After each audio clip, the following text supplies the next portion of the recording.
It's a quote uh, by Mahatma Gandhi. He writes in a letter to Sardar Vallabhbhai Patel in 1934, a strange epidemic seems to have attacked children in Ahmedabad. Some say it is due to the cinema. I would not be surprised if it is. Observers say that it imposes a great strain on the brain and the eyes. What Prakash has done is shown us that although Mahatma Gandhi did not like cinema or filmmaking, he didn't care for it. He was actually probably one of the most filmed, if not the most filmed Indian of his time. So, Prakash, I would like to start off by asking you, this book really reveals the extent to which films, newsreels, and later fiction films were made on the Mahatma.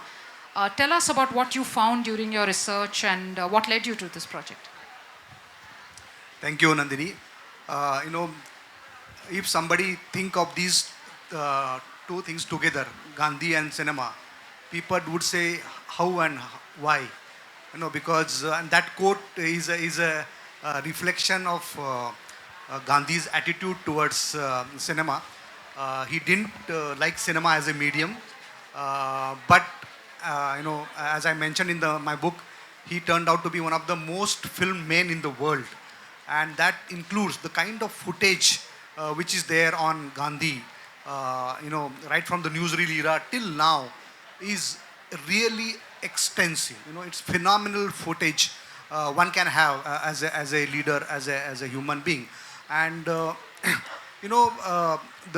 entire world was celebrating 150th birth anniversary of Gandhi during 2019, and that was the time we at the archive did some events, film festivals and all, and then I realized that there is more to this particular subject, because having just festivals and some poster exhibitions is not enough.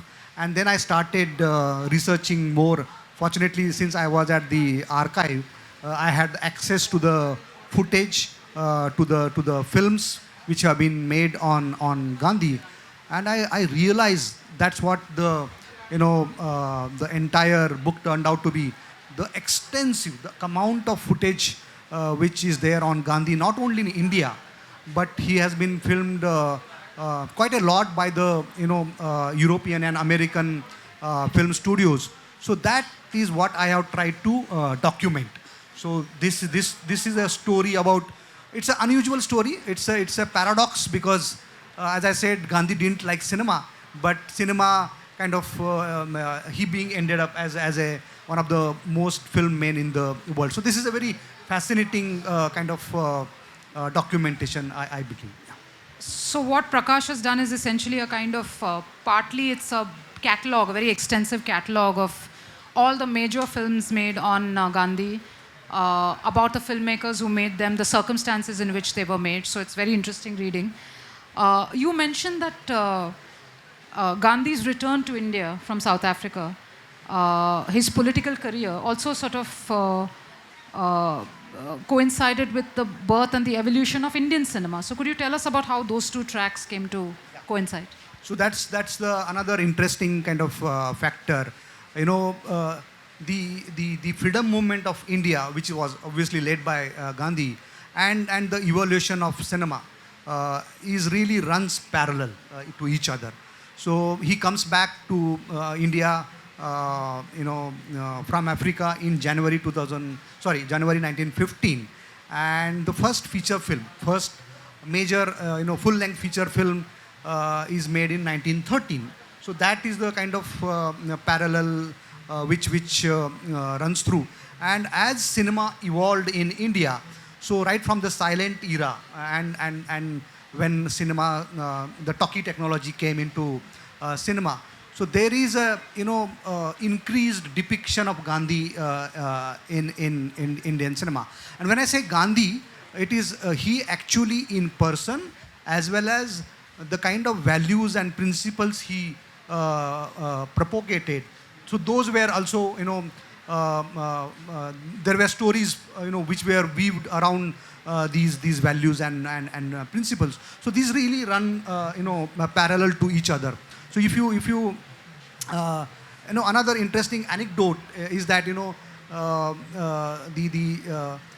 first film which was banned by Indian censors is Bhakt Vidur. It is 1921. And what is that film is about is entirely that Bhakt Vidur's character is entirely based on Gandhiji's, Gandhi's,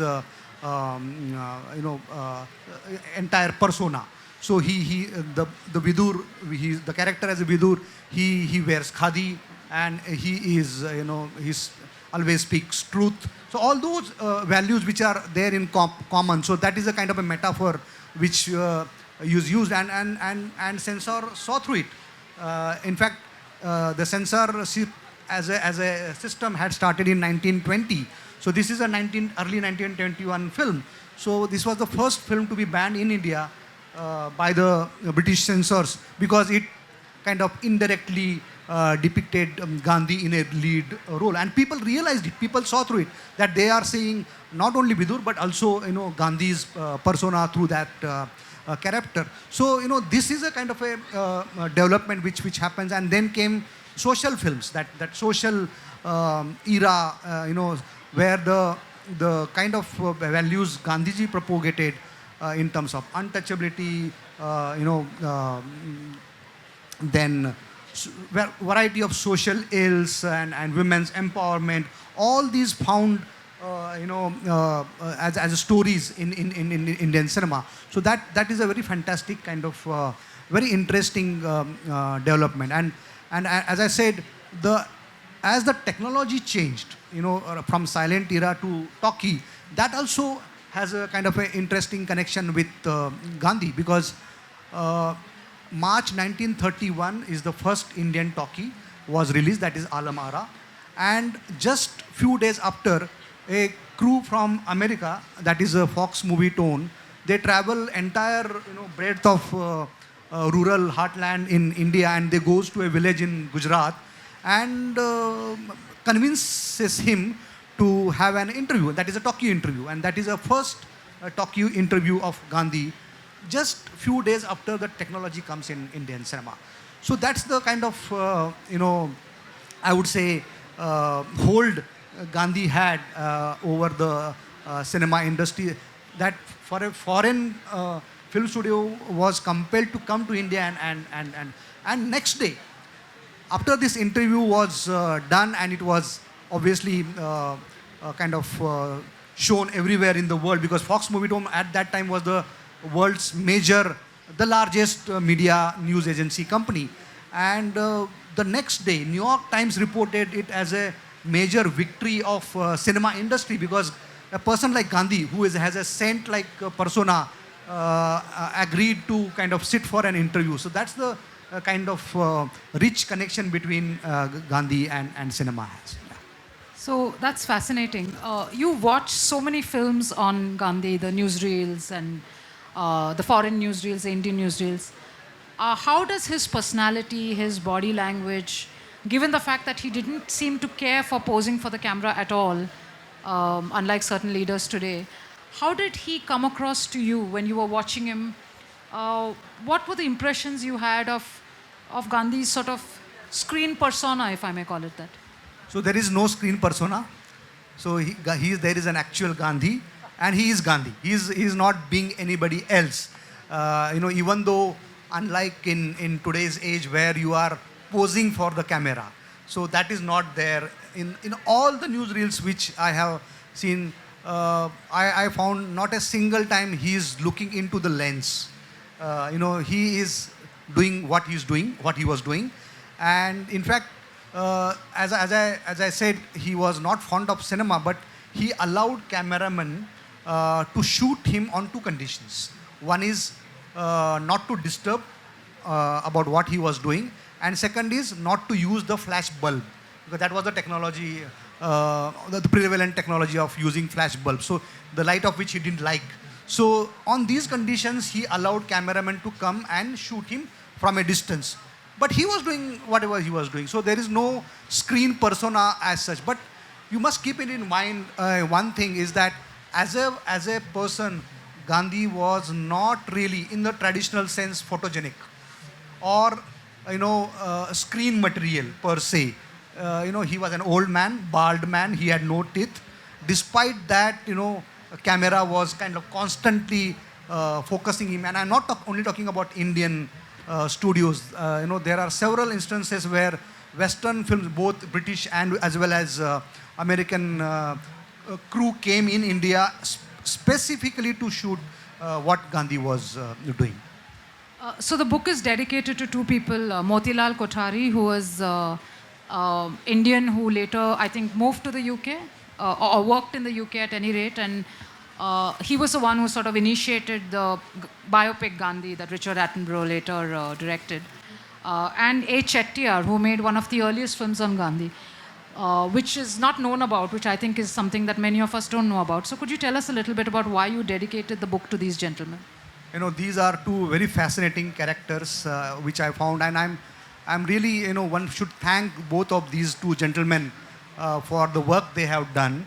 One is obviously Mr. A.K. Chettiar, the man who studied photography in New York and as well as in Tokyo, but he decides to devote his life to collect footage from all over the world, which has been filmed on Gandhi.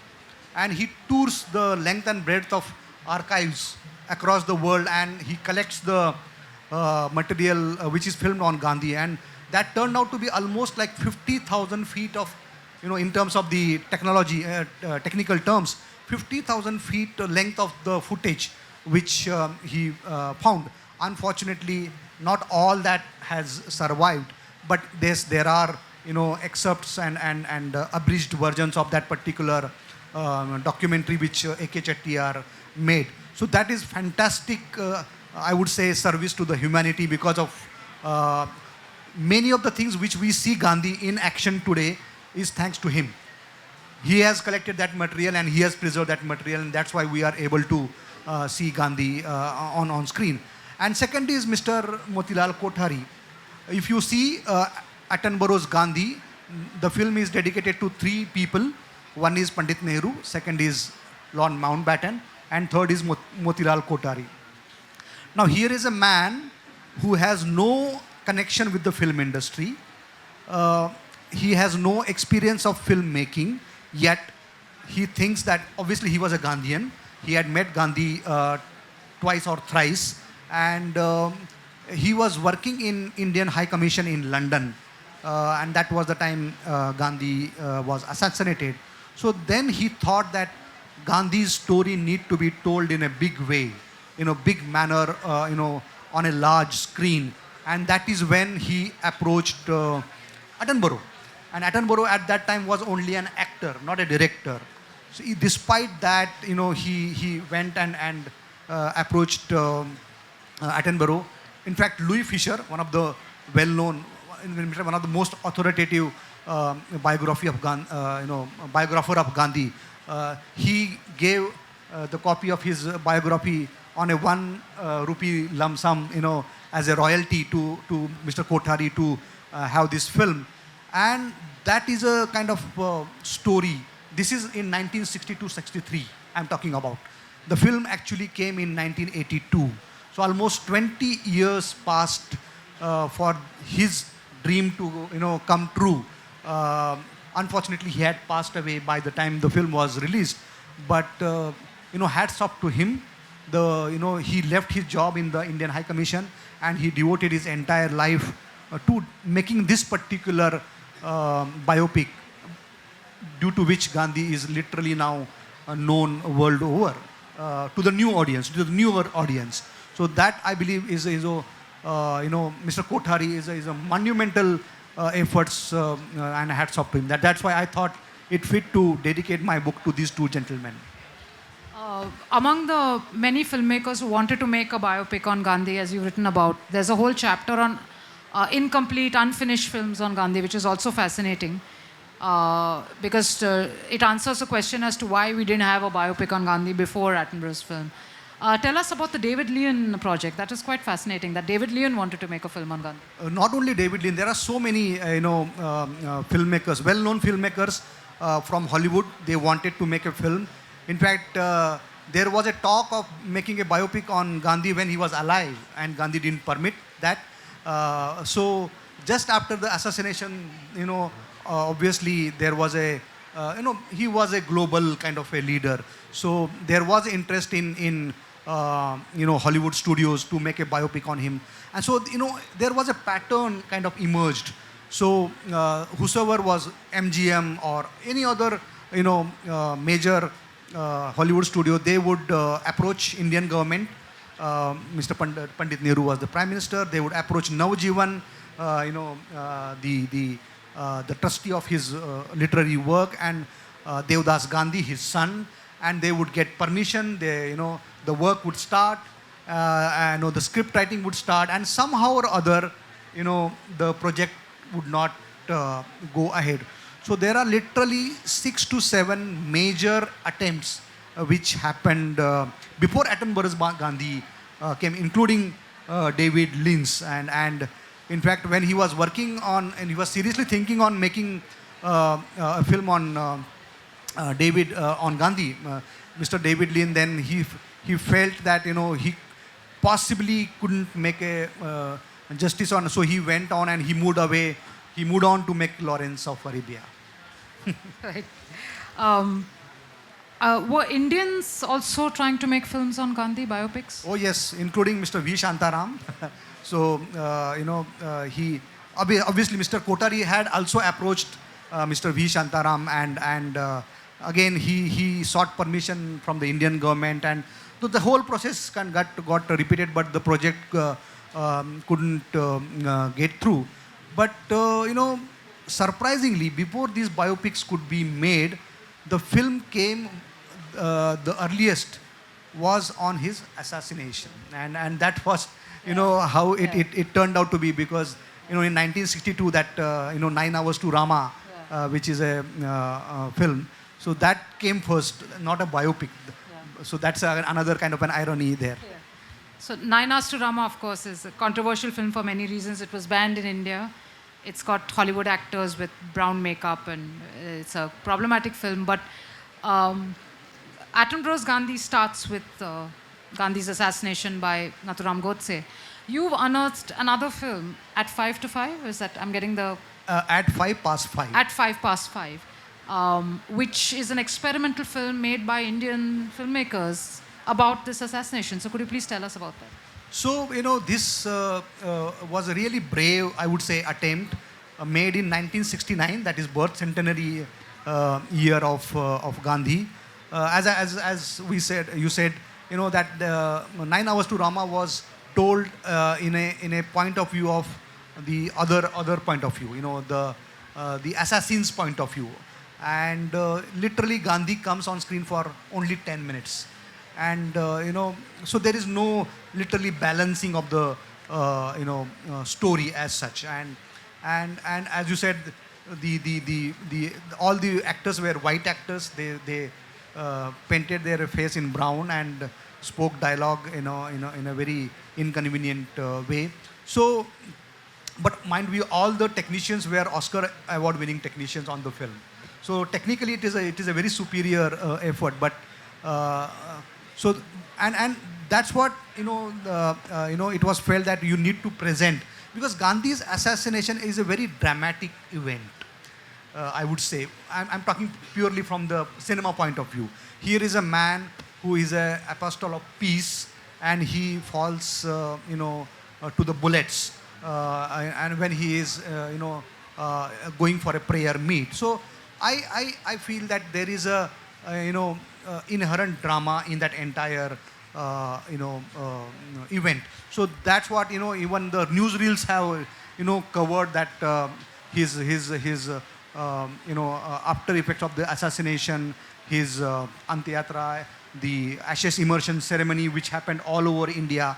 So this particular film is a alternative viewpoint on his to look at his assassination. So there are about 4 protagonists who are going to kill Gandhi, and before going to kill Gandhi, they are together in one room. One of them backtracks. So that is a kind of a story, and he says our fight is not with the person but with his ideology. So why should we kill the man?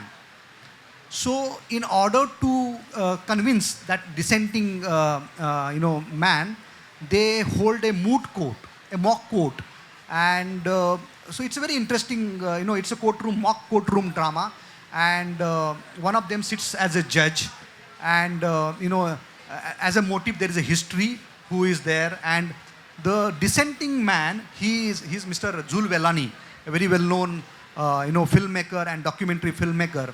So he is asked to defend Gandhi. So he is allowed to refer to his texts, his speeches, and usual charges which are leveled on Gandhi, against Gandhi, that you are championing Muslim cause, you are not backing the our freedom fighters who had a different radical point of view. So all these usual allegations are thrown at him, and he defends successfully. And interestingly, in the audience there is a group of common citizens. So as Gandhi's defense is there, and it is a rightful defense, the people clap. So it means the people's support is with Gandhi, and that's how the this mock courtroom drama is held. But ultimately they are assassins. So they have pre-decided that they are going to kill the man. So ultimately they promise him as a guilty man. At the end of it, 3 shots are heard.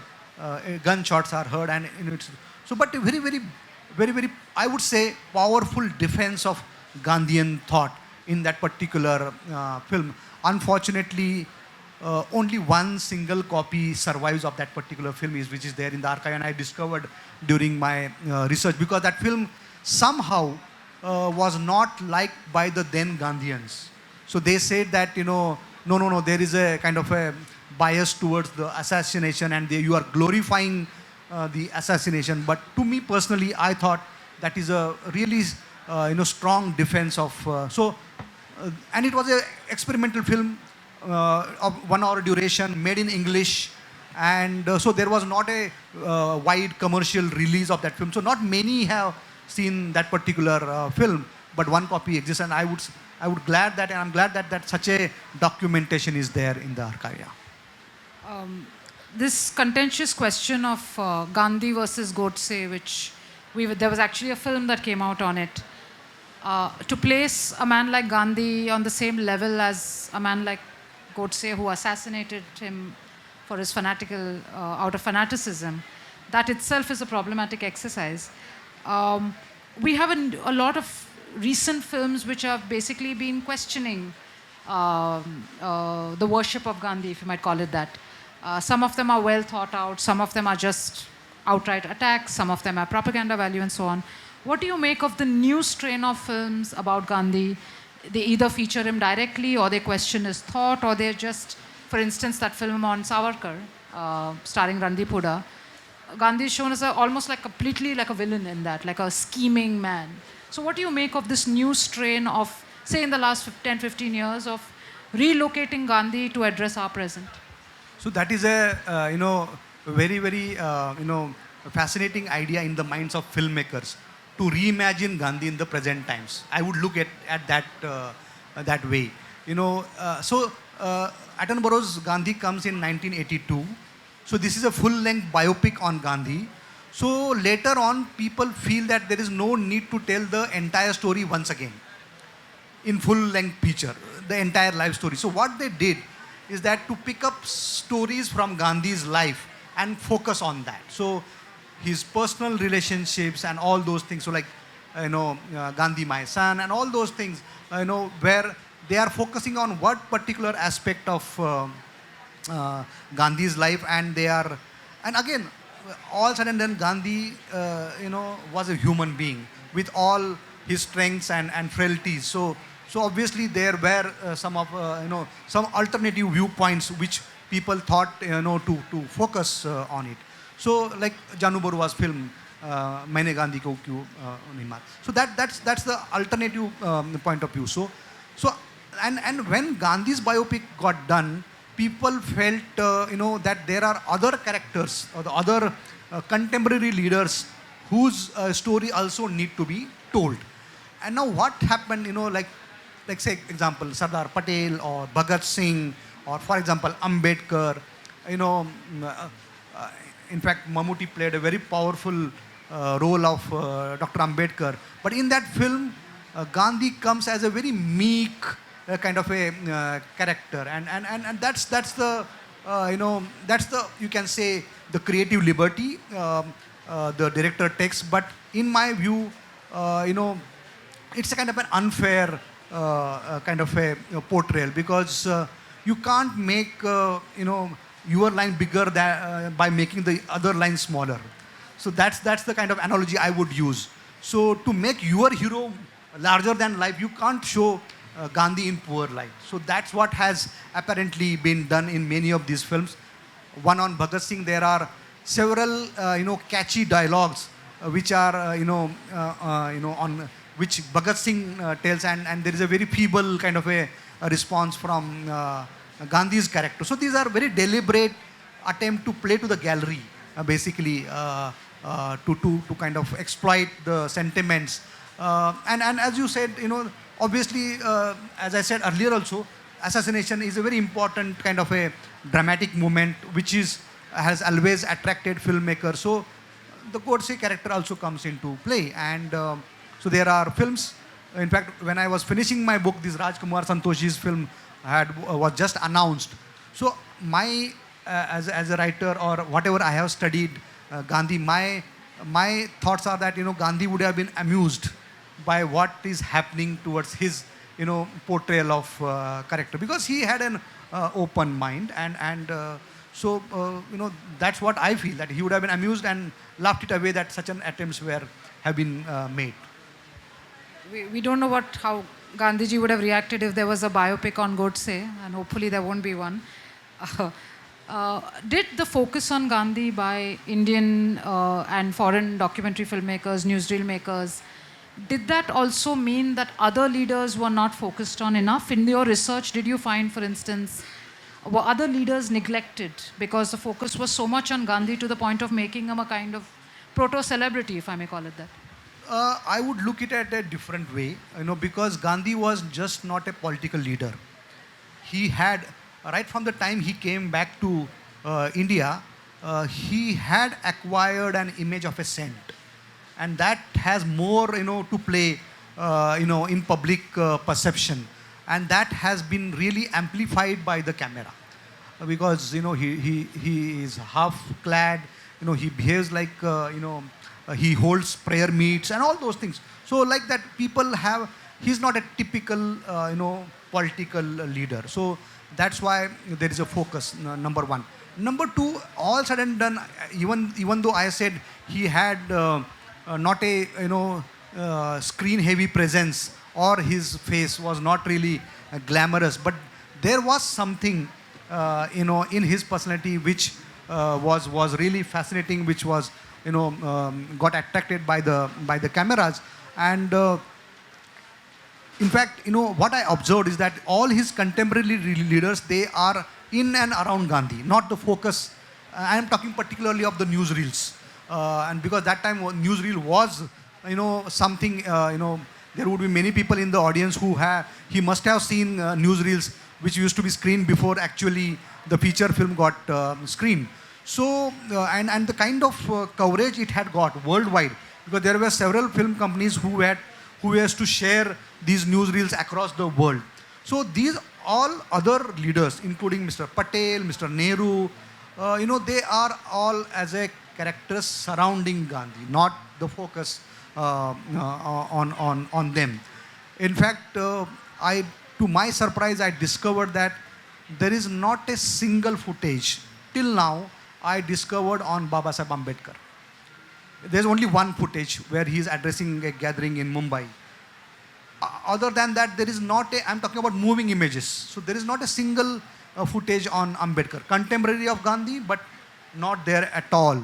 So I would say that, maybe he overshadowed all other people. But as I said, there is a reason to it, that he was just not a political leader, and the kind of pan-India hold he had.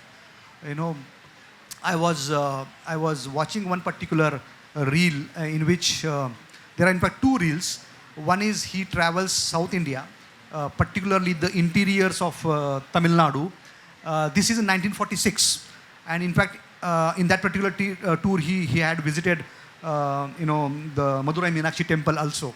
So there is a, and he had a special coach. So people used to come and literally stand, on the tracks, both sides of the track, to welcome him with folded hands. Just few months after he got assassinated, and now the train travels from Madras to Rameshwaram, which is his ashes, which are being carried. And the same, I would say, the same people who again now standing on the tracks with bowed hands and so that devotion, I would say, who towards Gandhi was not there in other leaders. So that's what I know the Gandhi stands out. I do hope the National Film Archive someday releases this footage on YouTube, because all of us perhaps need to see these films. No, many of these footages are available on YouTube, but some of them which are not, we when I was there, we had started digitizing them, and hopefully in the near future it should be in the public domain. Thank you so much, Prakash. We'd like to throw it open now for questions. So if anybody has any questions for Prakash. You mentioned the propaganda films, and I want to know, you more or less talked about it, but I want to know, why do you think it took so many years for such a profusion of them to start coming out now? Films and theatre and all also. The questions for Prakash? Yeah, I didn't get your question. No, there are these propaganda films like that's the word I think you used, Nandini. The Veer Swatantra, Veer Savarkar, that Gandhi diminished the role of Gandhi. Why did it take, 70 years for this time to come where these things become acceptable? So, as I said, first and foremost, I'm talking about, first of all, initially on Gandhi's films, the films which are there on Gandhi. There were several people who thought that Gandhi, there should not be a biopic on Gandhi for many years. Number one. Number two, people felt that, Indian filmmaker can't do a justice to a personality like Gandhi. In fact, Satyajit Ray himself, he said, and I have quoted him in my book, is that, particularly after his assassination, I'm talking about the 60s and 70s, people felt that his life was too close to document in a fiction kind of a fiction length biopic, number one. And number two, as I said, there was a halo around him. So, you can't really kind of make an impassioned or neutral film about him. Otherwise, people would get hurt. So that these two things played a very important role. Third, there has to be somebody who resembles very closely to Gandhi to have a screen presence. So that was also kind of ruled out many a times. So that is number one. Number two, the same thing applies to the other films. So once and there were financial reasons also. Whether there was an audience for such films, pan-India audience, and in fact, Mr. Benegal, Cham Benegal, when I asked him, he said so that once Attenborough's Gandhi came out, so there was no need for now to focus on his entire life. So he chose his South African days to film the Mohan Se Mahatma Tak. So that is his film. So once that film started coming, the other kind of, I would say, people who had other ideology, they started kind of maybe empowered enough to make a film on the other contemporary leaders of Gandhi. So I would say that there was this time gap which was required for a filmmaker to have a confidence to make such a film. Yeah, this is I feel. Prakash, two things. One is just related to what you just said. How do you think, now that there are films that have made Gandhi the villain, now that you've written the book, how do you think cinema has judged Gandhi? One. And two, you said Gandhi wouldn't like to, wanted cameras to be non-intrusive. He wouldn't he would want to do his thing. So are there any clippings where people, foreigners or even Indians, got him talking, made him speak, asked him questions, where you can get his interviews, where his sense of humor has come out? So there is a very beautiful clip on YouTube. It's called Gandhi Talkie. Gandhi Talks. This is and obviously this particular thing which I mentioned, which happened in 1931, where the Fox movie tone people went to a village in Gujarat. The village is called Borsad, and they filmed his interview. So that interview was possible because James Mills, the person, the journalist, he was a foreign correspondent of Associated Press, and somehow he had developed a very good rapport with Gandhi. So that particular, I think, trust level was there. That's why Gandhi agreed to talk on camera. Otherwise, there is no, as such, a proper interview of Gandhi on film, number one. Number two, same James Mills. So there is a footage you must have seen on YouTube where he travels on ship to attend the second round table conference. So there are several, personal kind of movements of Gandhi. Gandhi is shaving, Gandhi is looking through the binocular, and all those very, very intimate movements. Again, filmed by the same gentleman, James Mills, because he had that kind of and he has written about, as a subject, how he was. So initially he said no, but he agreed. So that was, the trust level with the that particular correspondent, and that's how, so that's what I think is everywhere. If you are, trusting enough, then you will agree.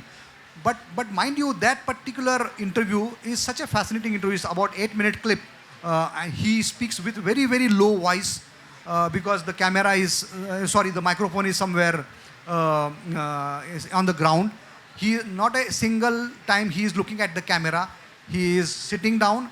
His entire top, half of the body is there is not a single cloth on him, and he is his normal self. So that's how. But the kind of importance that interview holds, because, as I told you, American film trade magazines printed 2 full-length reports on this particular interview. They thought that this is a victory of cinema as a medium, because they convinced Gandhi to talk and give an interview for a cinema medium. So that is number one. And number two, the kind of hold Gandhi had because of these newsreels which went all over the world. There are, and I have documented those instances. In 1931, a man in somewhere in America, he had a cinema theater in his name. So there was some bank loan on him. So what he does, he puts Mahatma Gandhi's name as one of the guarantor. Now, what on earth that man has to do with Mahatma Gandhi? So that's the kind of hold. Now, not a single time Gandhi went to USA, though there were several invitations for him to go, but he didn't go. But there is one particular incident, and in fact, Mr. Chettiar himself had mentioned. So there was this Italian foreign minister. His name was Grandi, sounding similar to Gandhi. So when he traveled to New York, so on the harbor, New York harbor, there were hundreds of people, waiting there to welcome him. And he was amused that why people are, he was Italian foreign minister. So in the evening newspaper, he read that they mistook him for Mahatma Gandhi. So that's the kind of, and I believe that the cinema, the newsreel cameras, they took Gandhi everywhere. You are a television journalist. Let me tell you, when Gandhi went to London for second round table conference, and where he stayed in that that locality, there were 3 documentaries made on that location where Gandhi was to stay. He had not yet arrived, and they told the viewer that this is where Gandhi is to stay. This is how Gandhi is to get a view sitting in the room. So like a I don't know what it's called, but like the celebrity kind of. Yeah. So that's a kind of reportage which was done in 1930. So imagine the kind of interest Gandhi as a subject was there for the television cameras. Yeah.